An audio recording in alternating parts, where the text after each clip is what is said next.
하나님은 살아계십니다. 살아계신 주님의 은혜 받으시니 여러분 되길 바랍니다. 우리 옆에 계신 분들과 이렇게 인사할까요? 천국 백성으로 삽시다.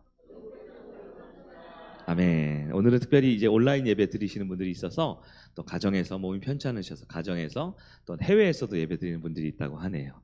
여러분 어디 있든지 간에 하나님이 천국 백성으로 살아갈 힘과 은혜 주셨기에 그렇게 살아가는 여러분들을 축복합니다. 우리 지난주 말씀을 한번 잠깐 점검해 봤으면 좋겠어요.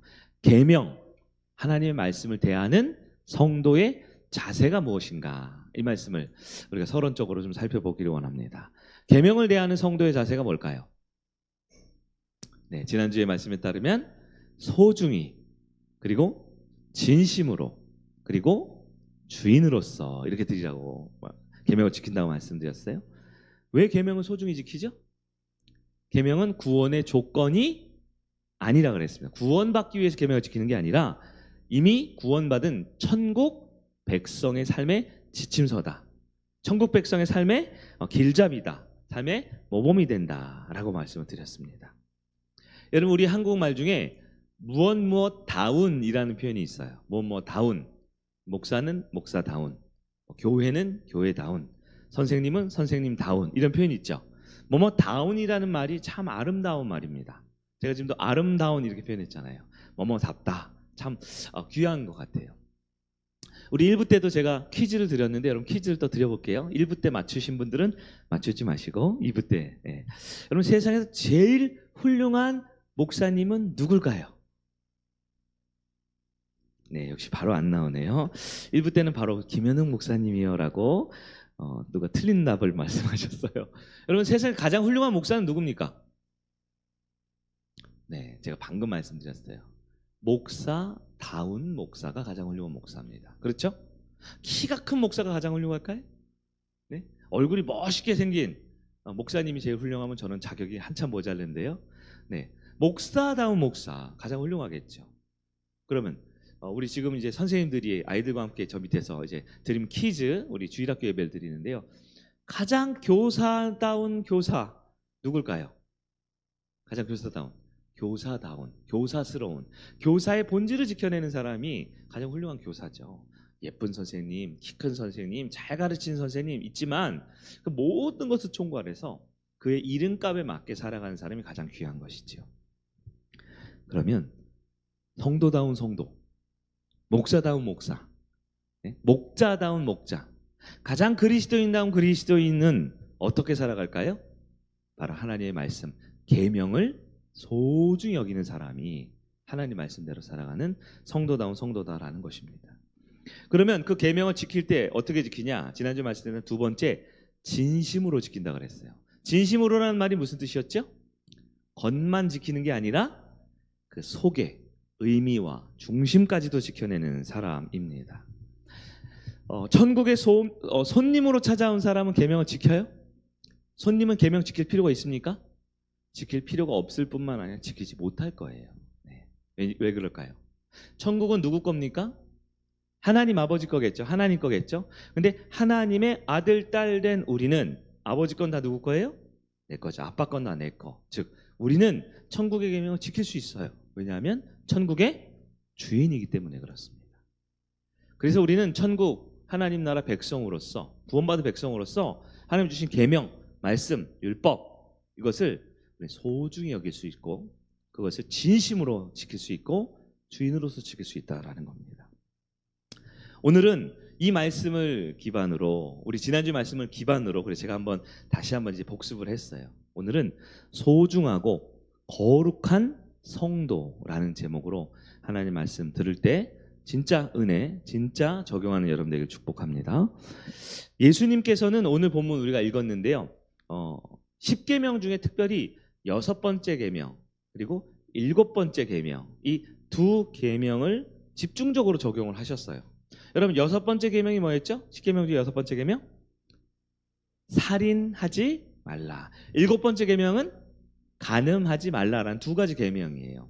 이 두 가지 계명을 예수님은 집중적으로 오늘 산상수훈에 다시 한번 끄집어냈습니다.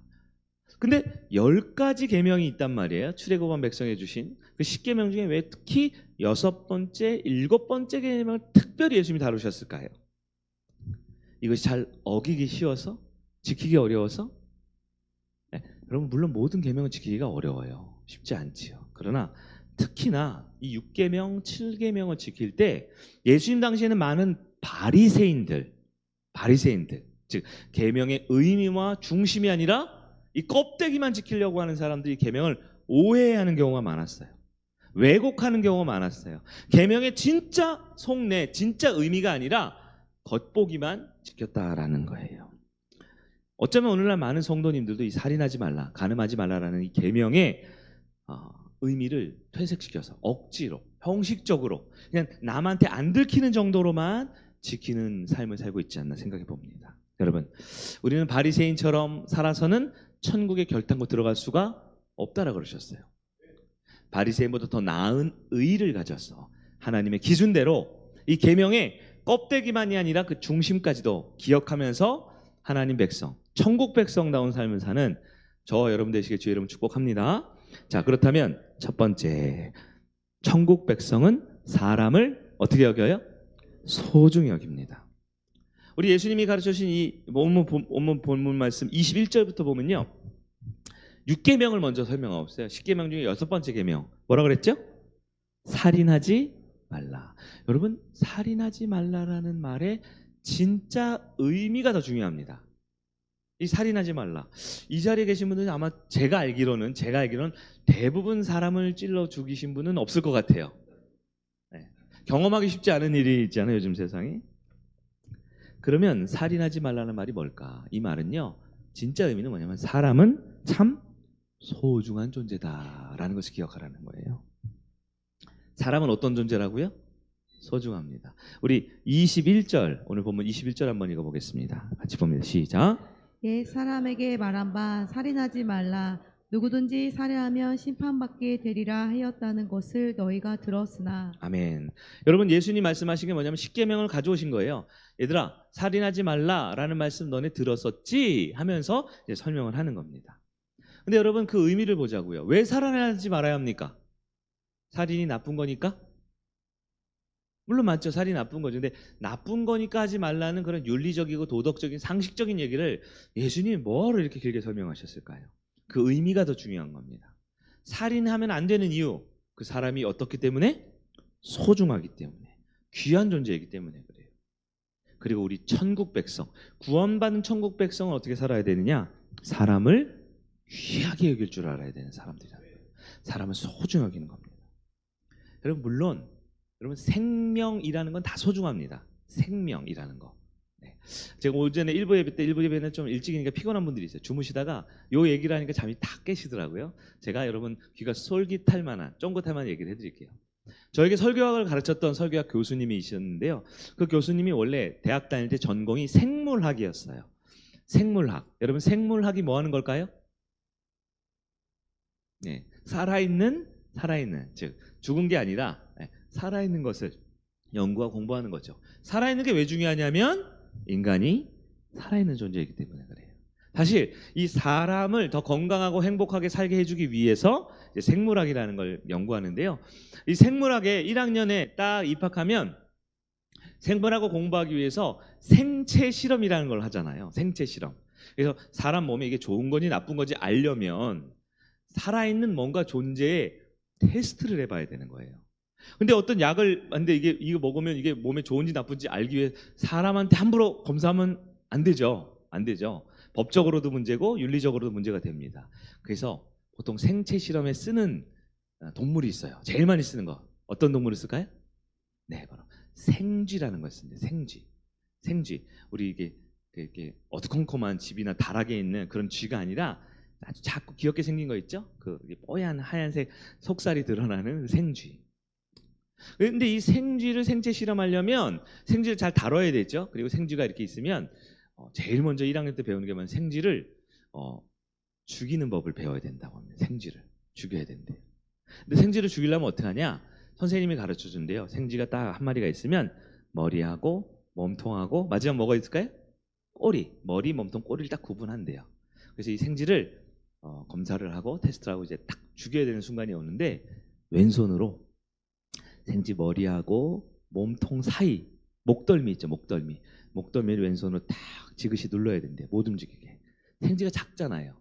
이 손 한 2마디 정도 되잖아요.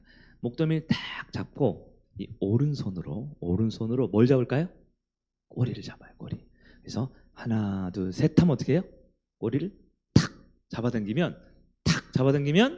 이 생쥐에 있는 이 척추 신경이 딱 끊어지면서 말 그대로 찍 소리도 못하고 그냥 죽는데요. 생쥐가 그냥 가장 고통 없이 빨리 죽이는 방법이 왼손으로 딱 머리를 목덜미를 잡고 오른손으로 꼬리를 탁 잡아당기면 신경이 끊어 죽는다는 거예요. 그걸 1학년 때 생체 실험하는 과목에서 제일 먼저 배운대요. 그 목사님이 왼손으로 머리를 딱 잡고 생전 처음 생쥐를 잡아봤겠죠? 오른손 꼬리를 딱 잡고 탁 당겼을까요? 못 당겼을까요? 여러분과 당기겠어요? 못 당기겠어요?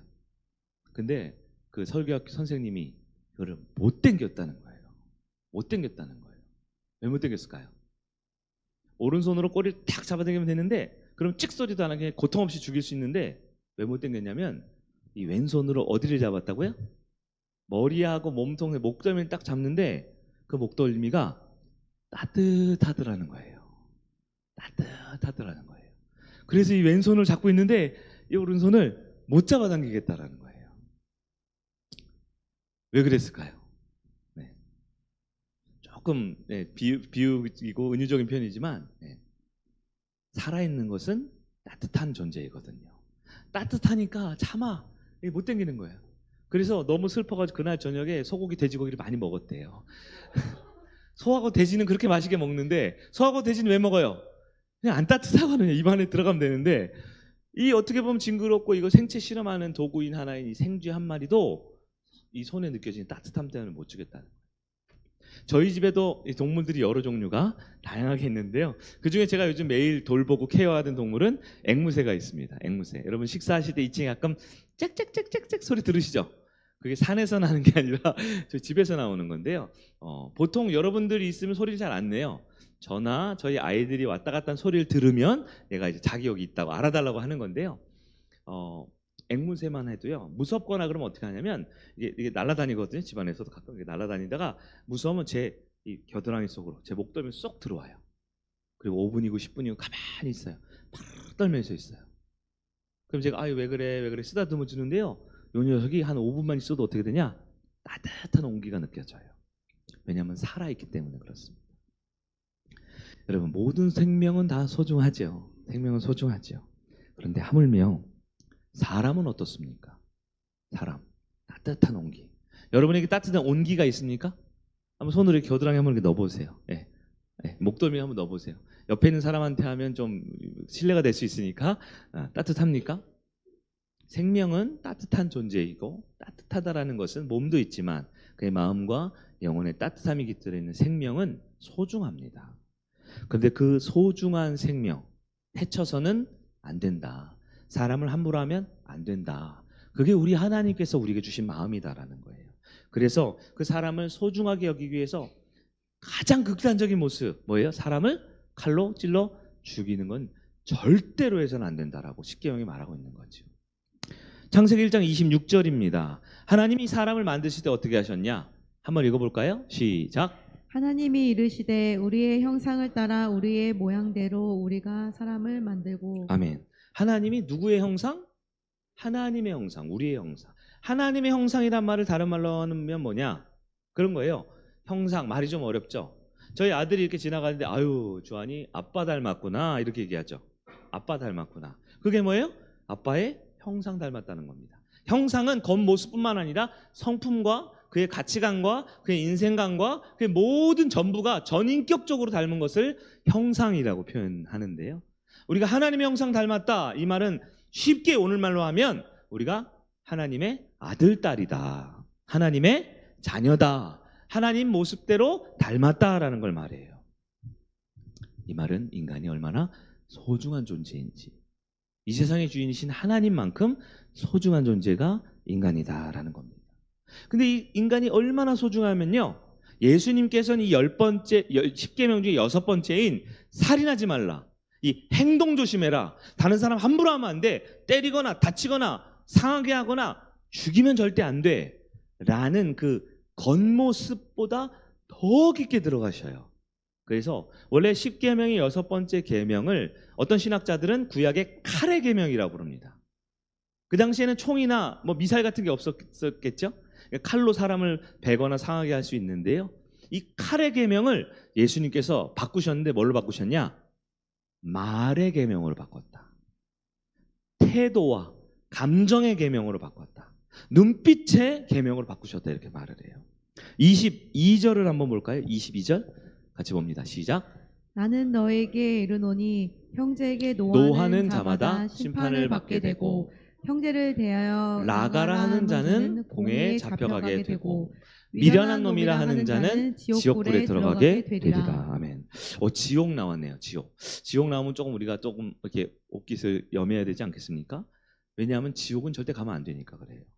근데 지옥에 가고 공회에 잡혀가게 되고 심판을 받게 되는 사람이 누구라고요? 형제에 대해서 노하는 사람.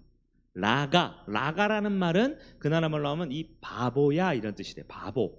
그러니까 욕도 여러 단계가 있는데 욕 중에 가장 기초적인 단계 욕입니다. 그러니까 일상적으로 마음에 안 들거나 불쾌할 때 상대방을 꼬집어할 수 있는 말이 바로 이 바보야 정도 되잖아요. 그리고 뭐예요? 형제에게 미련하다라고 말하는 자는 여기까지는 우리랑 친숙해요. 우리는 화도 잘 내고 그렇죠. 우리는 바보야 소리도 많이 하고 우리는 어때요? 미련하다라는 말도 우리는 많이 하는데요. 이렇게 하면 어떤 문제가 생기냐? 지옥불에 던져진대요. 천국 갈 사람 있을까요? 그러나 예수님이 말씀하신 건 이겁니다. 이 계명을 행동 계명, 칼의 계명으로만 여긴다면 이 껍데기만 지키는 거, 그 깊은 의미까지 보면 즉 노한다, 바보라고 한다, 미련한 놈이라고 한다라는 것은 다른 사람의 물리적 행동으로 뭔가 해악을 끼치는 것이 아니죠. 어떻게 하는 것일까요? 이것은 말로 하는 것입니다. 이건 태도로 하는 거예요. 이건 감정과 눈빛과 표정으로 하는 거예요. 다시 말해 한 사람에 대해서 겉모습뿐만 아니라 물리적인 행동뿐만 아니라 그의 감정과 그의 생각과 그를 향한 나의 태도도 조심하고 소중히 여길 줄 알아야 한다라는 겁니다. 여러분 실제로 사람이 죽을 때 자연사 하는 경우 있지만 뭐 특별한 사건 사고로 인해서 사람이 죽었다고 해봅시다. 대한민국을 한번 예를 들어볼게요. 대한민국에 칼이나 총으로 죽는 사람이 많을까요? 말 때문에 죽는 사람이 많을까요? 무슨 말이냐? 여전히 대한민국 사회에서는 뭐 강력범죄라고 하죠. 칼이나 어떤 큰 사고로 인해 죽는 사람보다 가장 많은 대한민국 사망률 1위가 뭐예요? 자살이죠. 자살이 뭡니까? 자살이 뭐예요? 누가 나를 칼로 찌른 거예요? 차로 와서 나를 큰 상해를 입힌 겁니까? 아니에요. 누군가의 말과 누군가의 감정과 누군가의 태도와 누군가의 그 냉철하고 차가운 눈빛 때문에 그것이 내 마음을 상처내고 아프게 하고 결국은 차라리 너무 아파 차라리 죽는 게 낫겠다 할 정도로 아프면 우리는 생명을 끊게 되는 것이죠. 여러분 사람은 소중히 여겨야 하는 이유가 있습니다. 칼을 함부로 휘두르면 안 되는 것뿐만 아니라 말도 눈빛도 행동도 감정도 태도도 조심해야 되는 이유가 있어요. 그 이유가 뭘까요? 사람은 소중한데요. 왜 소중하냐면 바로 연약하기 때문에 그래요. 여러분 소중한 것은 왜 소중히 다뤄야 할까요? 연약해서 그래요. 작아서 그래요. 잃어버리기 쉬워서 그래요. 여러분 손에 있는 반짝반짝하는 예쁜 비싼 보석 반지를 생각해 보십시오. 아니, 목사님 다이아몬드가 얼마나 단단한데요. 그러나 단단하지만 이것은 작습니다. 이것은 잃어버리기가 쉬워요. 여러분 정말 소중한 것을 소중히 다루는 이유는 뭐예요? 그것이 작고 그것이 약하고 잃어버리기가 쉬워서 그래요. 근데 오늘 이 세상에 가장 소중한 게 뭡니까? 한 사람이죠. 사람. 우리 주님께서 한 사람을 가장 소중하다 하셨거든요. 그렇기 때문에 그 사람이 약한 것을 우리는 알아야 돼요. 사람이 잃어버리기 쉬운 것을 알아야 돼요. 그 사람을 너무 작다라는 걸 알아야 합니다. 여러분 옆에 계신 주변 성도님 볼까요? 여러분 사람은 연약합니다. 우리 목장에 있는 목자님들 있죠? 목자님들 연약합니다. 목자님들은 천하대장군이 아니에요. 목원들의 말 한마디 태도 하나 목자 열심히 준비해서 문자를 보내고 신방을 하고 카톡을 보냈는데 제가 요즘 가장 많이 듣는 말이 뭔지 아세요? 목자들에게? 네? 목원이 기도를 안 해요. 목원이 막 욕을 해요. 목원이 막 사람 때리고 다녀요. 이런 얘기 안 해요. 목자를 가장 힘들게 하고 아프게 하는 게 뭔지 아세요? 우리 목원이 답을 안 해요. 카톡에 답을 안 해요. 자기 바쁘다고, 자기 힘들다고 어려운 순간에는 목자님 하면서 이것저것 도움 요청하는데 자기 바쁘고 피곤하고 지치면 답을 안 한대요. 연락이 안 된대요. 그러면서 이거 계속 해야 됩니까, 목사님? 목장을 해야 됩니까? 이렇게 연락도 안 되고 하는데 여러분, 목자가 지금 뭐 한 거예요? 약한 겁니다. 약해요. 우리 엄마들은 어때요? 우리 아기 중학생 친구들이 있고 밑에 초등학생 친구들 있고 여러분 가정에 장성한 청년들 자녀들 많이 있을 텐데 엄마는 어때요? 엄마는 강해요, 약해요? 엄마는 강하지만 또 엄마는 약합니다. 자녀들의 말 한마디, 행동 하나, 차가운 눈빛에 엄마, 아빠들은 상처를 받아요. 목사도 약합니다. 목사도 겉으로는 센 척하지만 약합니다. 잠을 잘 못 자요. 오늘도 지금 잠을 몇 시간 잔지 모르겠어요. 여러분, 사람은 약합니다. 어떻게 돼야 될까요? 소중하게 돼야 됩니다. 진실하게 돼야 됩니다. 6계명, 10계명의 칼의 계명은 뭐라고 됐냐면 살인하지 말라. 왜? 절대 하면 안 되는 그 마지막 최상급 표현으로 절대 하지 말아야 될 걸 표현했지만 살인하지 말라는 그 숨은 진짜 의미가 뭡니까? 사람은 귀하다, 소중하다. 그래서 그의 말과 표정과 감정까지도 귀하게 대해준다라는 거예요. 여러분, 천국 백성은 누굽니까? 천국 백성은 사람을 귀하게 여길 줄 아는 것입니다.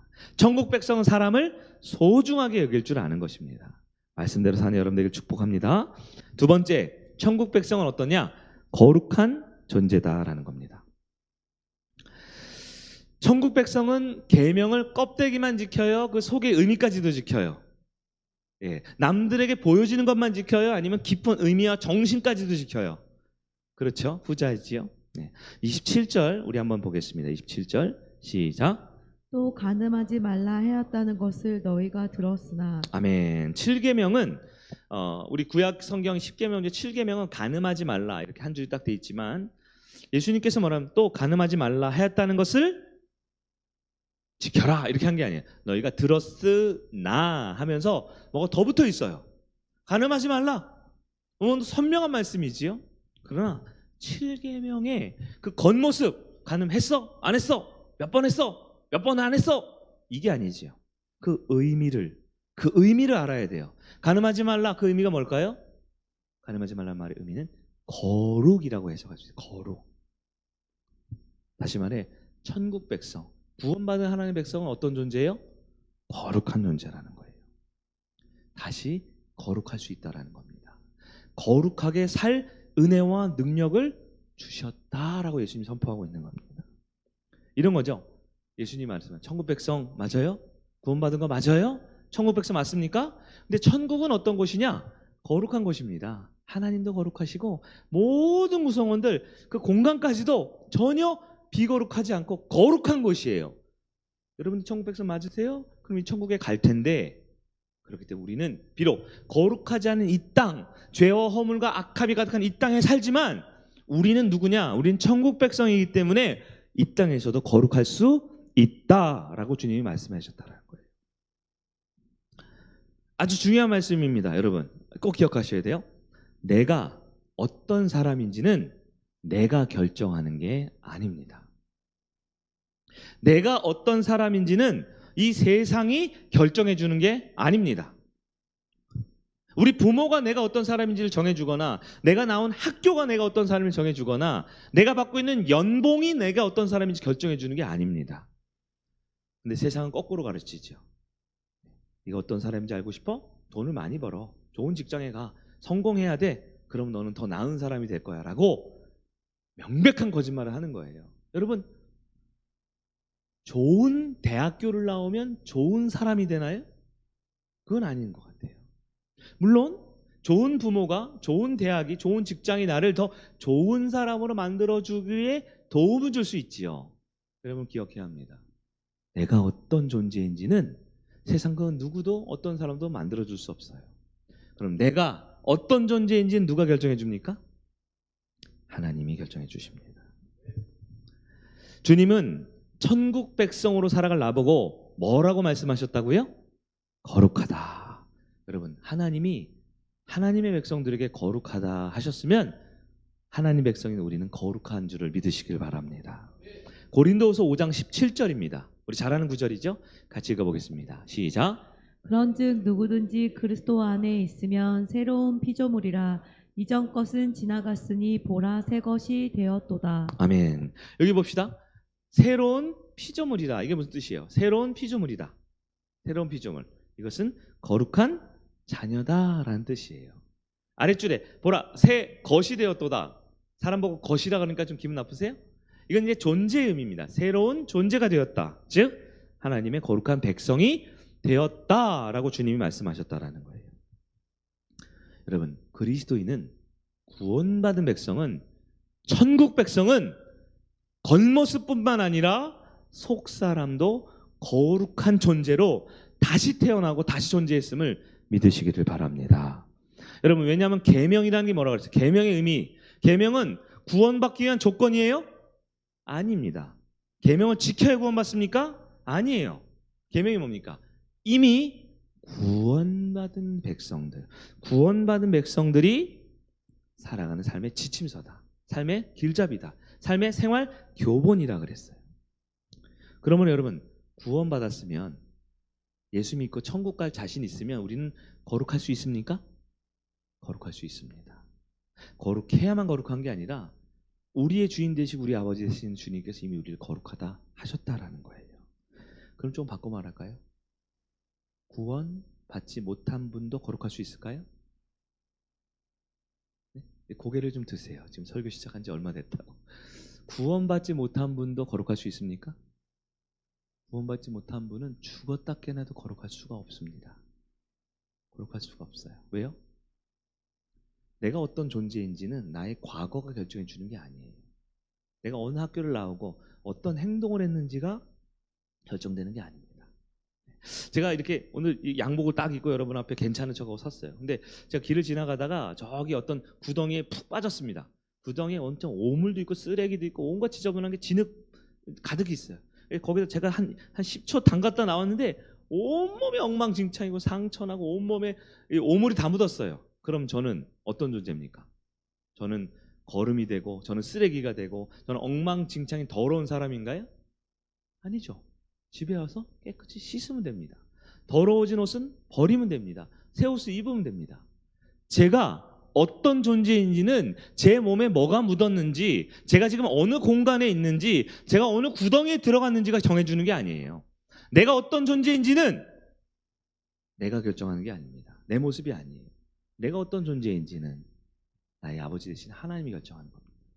또 한편 제 몸에 어떤 나쁜 바이러스가 들어왔어요. 세균이 들어왔어요. 그래서 제가 독한 감기에 걸려서 콧물, 눈물, 온갖 그냥 너무 힘들게 살아요. 혹은 몸에 아주 나쁜 그 세균이 감염돼서 막 손발이 붓고요, 얼굴이 막 2배 띵띵해지고 이렇게 됐어요. 그러면 저는 어떤 존재입니까? 비록 병에 걸렸지만, 비록 바이러스, 박테리아, 세균 때문에 저는 감염이 됐지만, 저라는 존재는 세균이 아니에요. 바이러스가 아니에요. 네? 저라는 존재 누굽니까? 다시 약을 먹고 회복해서 원래 저로 살아갈 수가 있는 거죠. 여러분, 하나님의 백성, 천국 백성의 삶이 그러합니다. 비록 우리는 과거에 살인하지 말라, 간음하지 말라, 하나님의 계명 지키고 싶었지만 넘어졌을 수 있어요. 계명을 어겼을 수 있어요. 부지불식간에 나도 알게 모르게 계명을 어기며 살았을 수도 있습니다. 그럼 우리 인생은 끝이죠? 아닙니다. 나의 과거가 나를 결정해 주는 게 아니에요.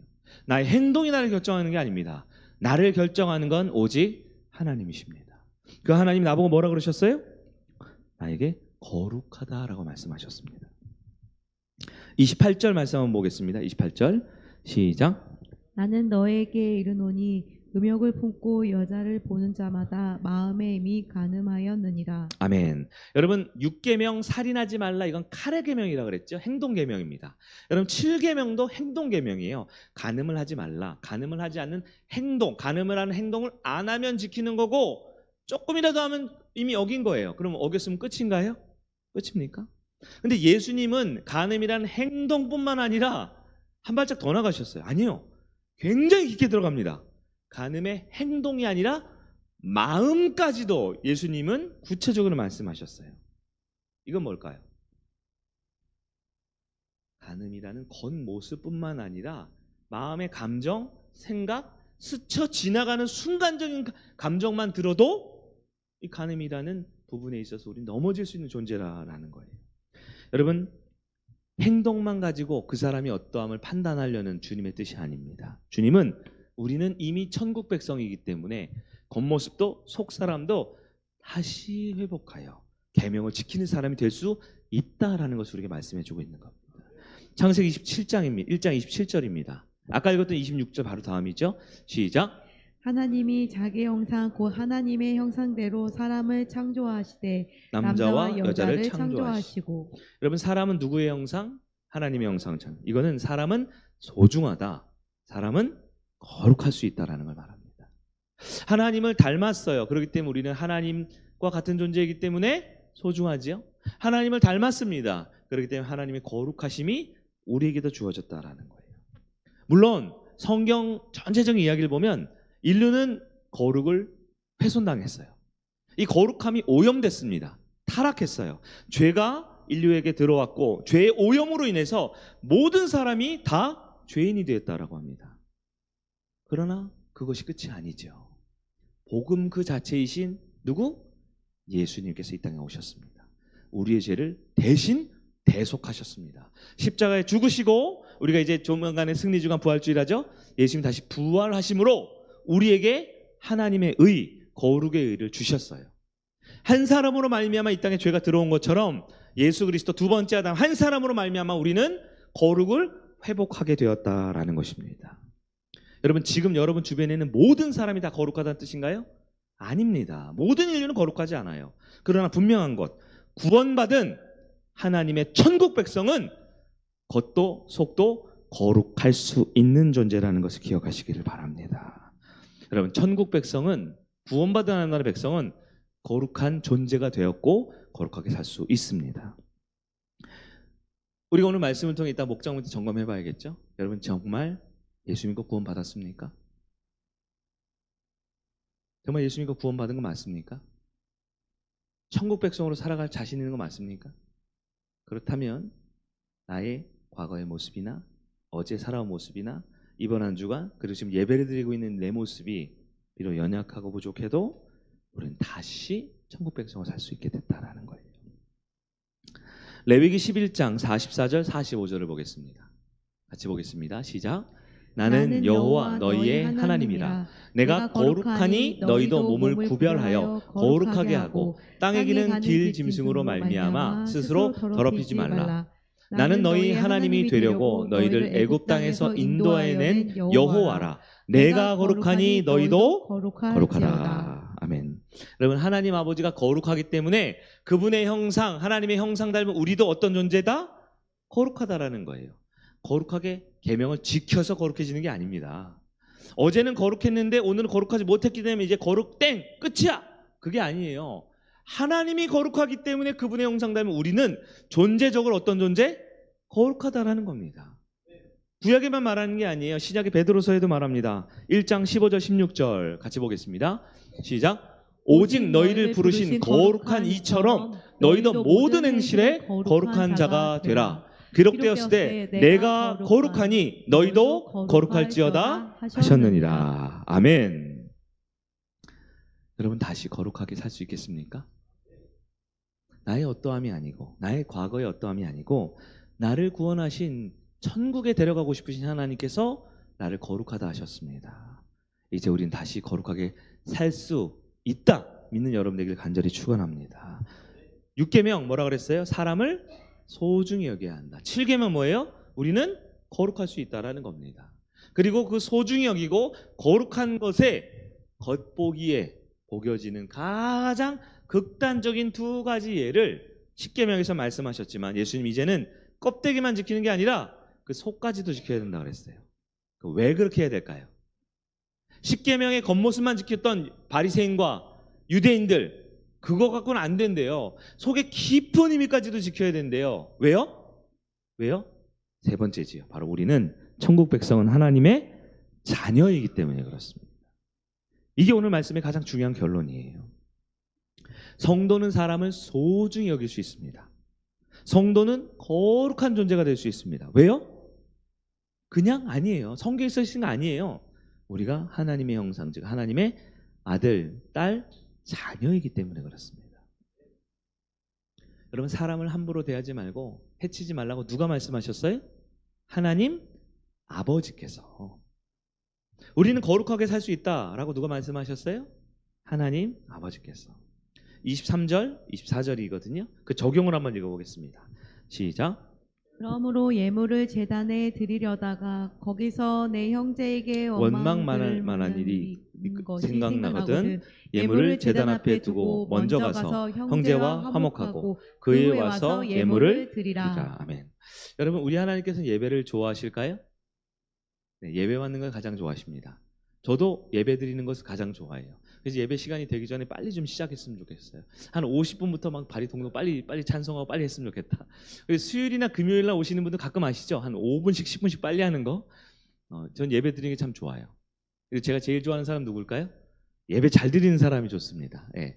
제가 설교를 재미없게 해서 너무 졸리면 어쩔 수 없는데 어떤 분들은 설교 시작 전부터 주무시는 분들이 있는데 그건 제 잘못이 아닌 것 같아요. 그분과 하나님과의 관계를 점검해야 될 것 같아요.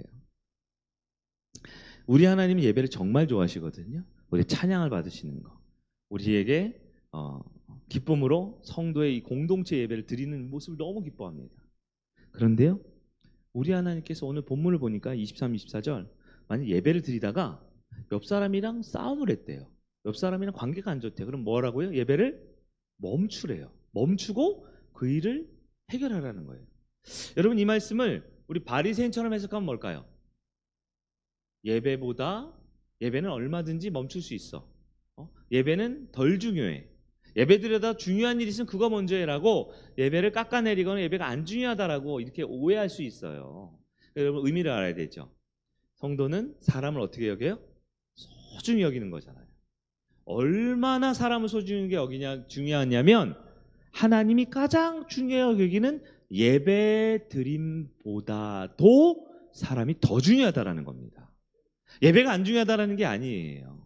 예배를 드릴 때 그 예배를 누가 드려요? 성도가 드리잖아요. 나도 성도, 옆에 있는 사람도 성도, 앞에 있는 사람 성도인데 성도들이 하나님께 예배를 드리는데 그 예배 드리는 성도들이 사람을 미워하고 칼로, 말로, 표정과 태도로 서로 상처내고 죽이려고 하는 모습이 있으면 그 예배를 안 받으시겠다라는 거예요. 사람을 함부로 대하는 사람의 예배는 안 받으시겠다는 거예요. 다른 사람을 존중할 줄 모르고 다른 사람을 섬길 줄 모르는 사람의 예배는 안 받으시겠다는 거예요. 여러분, 예배가 안 중요한 게 아니고요. 그만큼 하나님의 마음에는 가장 중요한 1번, 첫 번째가 뭐냐면 성도를 하는 거예요. 한 사람이라는 겁니다. 여러분, 우리는 천국 백성이기 때문에 한 사람을 소중히 여길 수 있습니다. 말로, 표정으로, 태동으로, 눈빛으로 우리는 한 사람 더 소중히 여길 수 있는 그런 존재가 되었다는 걸 기억하시기 바랍니다. 29절 30절 볼까요? 29, 30절 시작. 만일 내 오른 눈이 너로 실족하게 하거든 빼어내버리라. 내 백체 중 하나가 없어지고 온몸이 지옥에 던져지지 않는 것이 유익하며 또한 만일 내 오른손이 너로 실족하게 하거든 찍어내버리라. 내 백체 중 하나가 없어지고 온몸이 지옥에 던져지지 않는 것이 유익하니라. 아멘. 하나님은 성도가 어떤 존재로 살기 원하신다고요? 거룩한 존재, 거룩한 존재. 근데 이 본문에 따르면 거룩하지 못할 바에는 차라리 어떻게 한다? 굉장히 무서운 얘기가 나와요. 조금 전에 설교할 때는 사람이 소중하다 그러셨는데 사람이 생명도 몸도 소중해서 상처내면 안 된다고 몸도 마음도 상처내면 안 된다고 그랬는데 거룩하지 못할 바에는 어떻게 한다고요? 손도? 좀 무서운 얘기예요. 자세히 하면 좀 그럴 것 같아요. 아까 생지 얘기할 때 이미 벌써 기분이 상하신 분들이 있어요. 손도 어떻게 하고 눈도 어떻게 할 정도로, 즉 몸이 차라리 상하는 게 나을 정도로 우리는 뭘 유지해야 된다고요? 거룩을 유지해야 된다는. 왜 하나님은 그렇게 거룩한 걸 중요하게 생각하실까요? 네? 점수 매기려고요? 거룩 1등부터 거룩 100등까지? 아니에요. 천국에 가면, 하나님 나라 가면 거룩하지 않은 사람이 단 한 명도 없거든요. 완전한 거룩의 나라거든요. 그 나라 살 거기 때문에 지금부터 그 거룩한 삶을 살 수 있는 존재가 되었고, 거룩을 위해서 우리의 몸과 우리의 마음과 다른 사람을 대하는 태도까지도 우리는 거룩하게 할 수 있다라는 것입니다. 자, 성도는 사람을 소중하게 여깁니다. 성도는 거룩하게 살 수 있습니다. 그 이유가 중요하죠. 왜죠? 우리는 하나님 나라의 백성, 하나님의 자녀이기 때문이다 그런 겁니다. 다시 한번 기억합시다. 나는 누군가요? 나는 하나님의 자녀입니다. 저를 한번 따라 하실까요? 나는 하나님의 자녀다. 한 번 더. 나는 천국 백성이다. 그렇다면 천국 가서만이 아니고 지금 이곳에서도 천국 백성답게 살 수 있다는 겁니다. 근데 목사님 질문이 있어요. 그러다 가끔 계명을 어기면요, 가끔 실수하면요, 우리는 실수할 수 있습니다. 우리 계명을 어길 수 있습니다. 왜냐하면 계명 지키는 건 구원의 조건이 아니라 이미 받은 구원대로 살기 위한 우리의 삶의 길잡이, 생활의 지침서, 삶의 교본이기 때문에 넘어져도 쓰러져도 실수해도 잘못했어도 다시 사람을 소중히 여길 수 있는 존재가 되었다. 다시 거룩을 추구할 수 있는 존재가 되었다. 왜요? 우린 하나님의 자녀이기 때문에 라는 기억하시길 바랍니다. 그러면 천국 백성의 계명이 무엇인가? 마지막으로 적용해 볼게요. 계명이 뭡니까? 아니 목사님 쉽죠. 계명은 성경 말씀이지요. 이렇게 하면 좀 곤란합니다. 왜냐하면 이걸 다 지키기가 어렵거든요. 성경 말씀, 계명, 율법, 규율 무엇입니까? 이것을 쉽게 오늘날 우리에게 따지면 공동체에 주신 비전이라고 볼 수 있습니다. 우리가 공동체에 속하고 우리 가정생활을 할 때 지켜야 할 규칙이라는 거예요. 여러분 가족을 예를 들어 볼까요?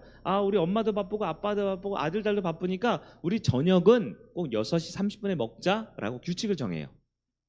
규칙을 정했어요. 안 그러면 엄마가 아빠도 밥 차려줘, 아들도 밥 차려줘, 딸도 밥 차려줘, 배고프면 또 라면 또 끓여줘, 엄마도 잠깐 먹으려면 또 밥 차려줘, 설거지해야 돼. 너무 바쁘지요? 밥을 먹을 때 엄마들 알잖아요. 밥은 한 번에 먹는 게 낫죠? 한 번에 먹는 게 낫죠? 그래서 규칙을 정합니다. 6시 반에 밥을 먹기로 했다라는 거예요. 그럼 규칙이죠. 가정의 규율입니다. 그래서 누구나 다 6시 반 되면 밥을 먹으러 온다라고 생각해 보세요. 그건 아주 좋은 거죠. 왜? 우리가 한 가정으로서 행복하게 살기 위한 규칙입니다. 근데 여기서 질문이죠. 그럼 그 6시 반에 먹는 규칙을 어기면 넌 이제부터 우리 아들 아니야. 그렇습니까? 아니죠. 내가 친구랑 게임을 하다가 6시 반을 넘겼어요. 예? 친구랑 밖에 나가서 놀다가 7시 넘어서 들어왔어요. 그럼 어떻게 돼요? 계명을 어겼지요. 규칙을 어겼지요. 같이 공동체 비전을 어겼죠. 그럼 어떻게 됩니까? 다음날 다시 지키면 됩니다. 다시 지키면 돼요. 다시 지킬 수 있습니다. 공동체 비전이라는 게 그겁니다.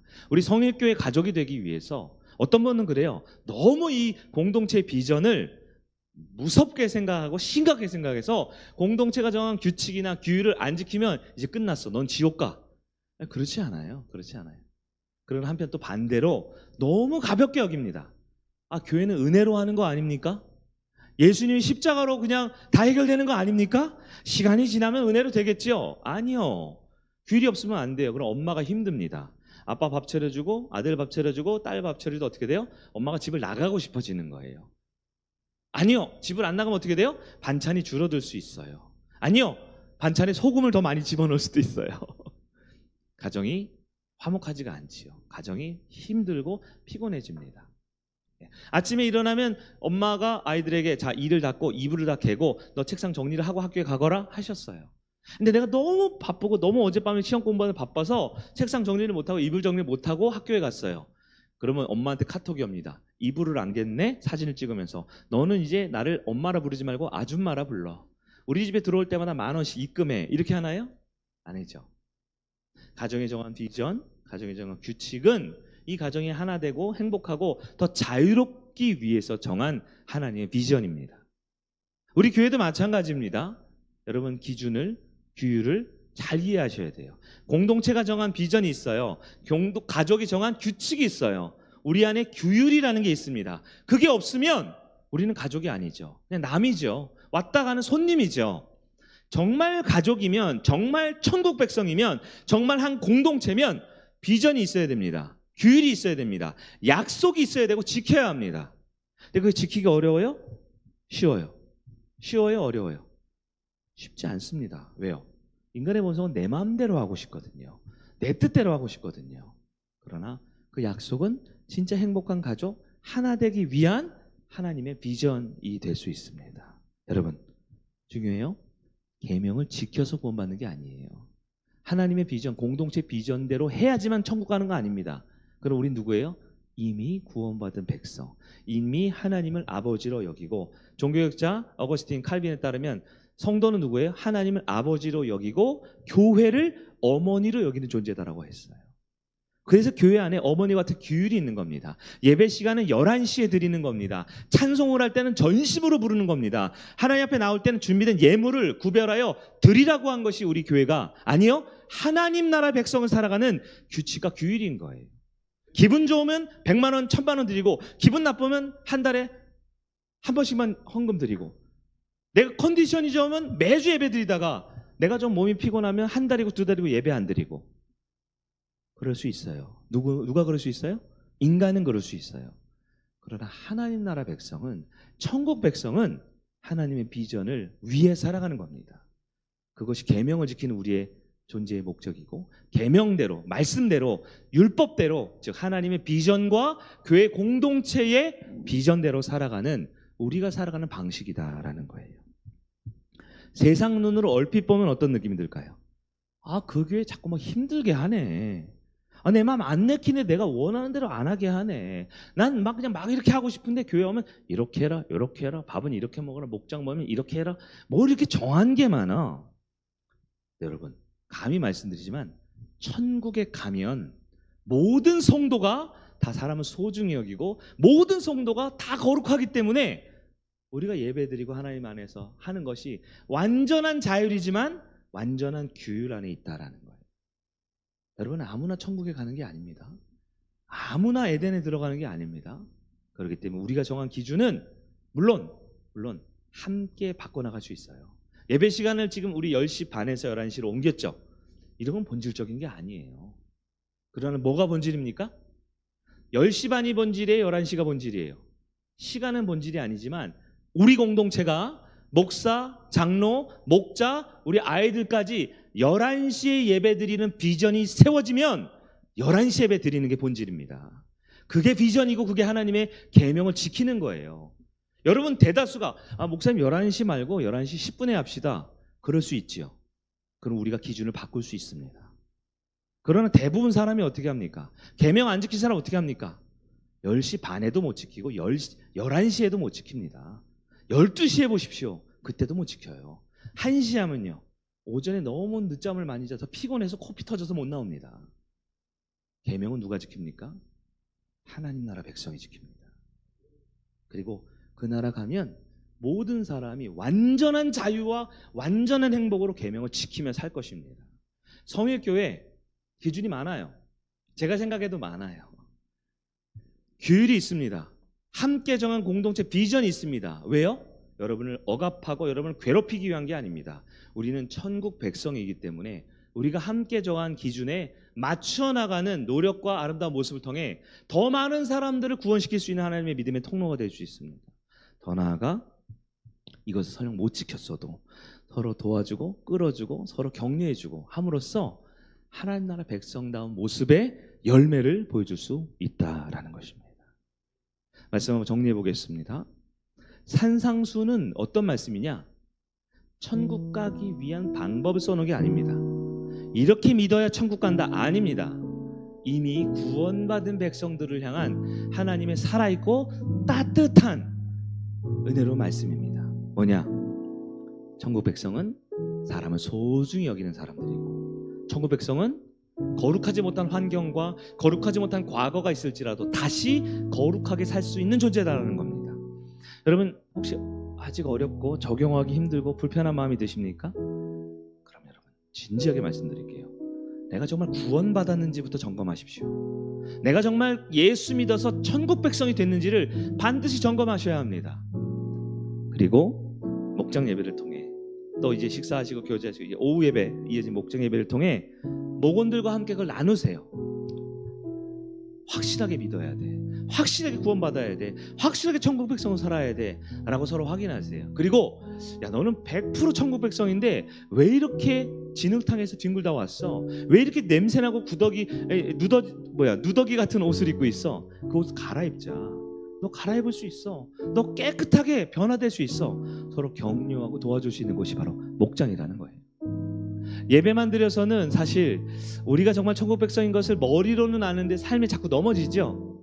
어제도 넘어지셨죠? 엊그제도 넘어지셨죠? 우리 자꾸 넘어져요. 자꾸 넘어져요.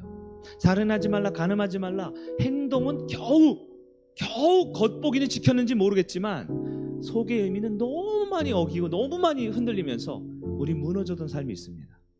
그럼 우리 주님 말씀 뭐예요? 아니, 그 계명보다 더 앞서 너희는 천국 백성이야. 예수님께서 피값으로 사셔서 구원하셨어. 그렇기 때문에 이제 다시 사람을 소중히 여길 수 있고 거룩할 수 있는 존재가 되었단다 라고 우리를 은혜의 자리로 초청하고 있습니다. 오늘 주신 이 말씀을 잘 마음에 새기고 이렇게 해야만 구원 얻는 것이 아니라 이미 구원해 주신 은혜에 믿음으로 반응하며 하나님 나라 백성으로 좋은 교회, 즉 교회다운 교회, 성도다운 성도, 목자다운 목자, 목원다운 목원, 하나님 나라 백성다운 천국 백성의 삶을 살아가는 저와 여러분들에게 주님의 이름 축원합니다. 아멘.